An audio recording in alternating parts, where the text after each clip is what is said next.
یو روایت کې دا خبره وری محترمو چې الله جل جلاله په دې شپه باندې د شپې هغه برکات دي د ټولو خلکو مغفرت کوي عام مغفرت اعلان کوي خو یو څو کسانو مغفرت یو حدیث کې دوه راځي خو د احادیث پرانا کې ما سور لسره جمع کړی دی غدر تویم د دې سور لسو کسانو مغفرت الله په دې شپه باندې مو کچا کې وینو چې توبه باسي چې الله پاک زموږ مغفرت وکړي اول نمبر مشرک او کافر دې د مغفرت نه کی دویم نمبر دا کوم انسان چې زړه کې کینه او حسد ساتي د مسلمان سره او د شرعي عذر نه بغیر شرعي جواز نشته اسی دنیا د وجنه نور خبرو د وجنه د مغفرت الله پاک نه کوي دریم د اهل حق جماعت نشي څوک جداوي د اهل حق جماعت نشي نو اهل حق ارسل ځان ته وي چې موږ اهل حق یو په دې دور کې د ټول دنیا نه ټول اهل حق نو اهل حق ډیر دي خو په ټولو کې سرخیل د اهل حق امیر المؤمنین شیخ هبت الله حفظه الله تعالی علیه اوس په خبره پیش او د غلان سونه مجاهدین دي دا د اسلامي خلافت په ټوله دنیا کې داسې نشته دا غوړه بغیر د تعصب نه بغیر د ضد نه بغیر د مبالغې نه بغیر د دې خبر نه ویما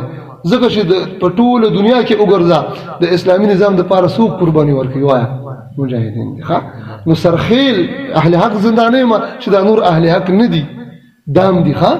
دام اهل حق خدا په سر فهرست کې دي اوس پیښي نو دې ډلې سره ان شاء الله ځان یو ځای کوو کنه کم کسان چې دې ډلې نه دا اهل حق نه جداوي د دې مغفرت الله پاک نه کوي څلورم نمبر زناکار سړو زناکار خزي د دې بخنه الله پاک چې الله پاک ته توبه نه استخا بغیر د توبې دا کم مغفرت چې کی دا توبې نه بغیر کی نو دا خلک توبې سره مشروط دي پنځم نمبر چې کوم انسان خپل ولی او رشتہ داری پری دي مړ ژوندې پرېخه د کې ډېر پښتانه راځي الله دې مونږ معاف کړي شپږم نمبر کوم انسان چې د خپل کپڑا لنګ او مثلا کمیس وغیرہ د دې سنګیټونه لاندې کوي نګیټونه لاندې صرف مستوى بډې نو چته وي مسلمان د پاره حرام دي څه دي حرام دي چې د ګیټیونه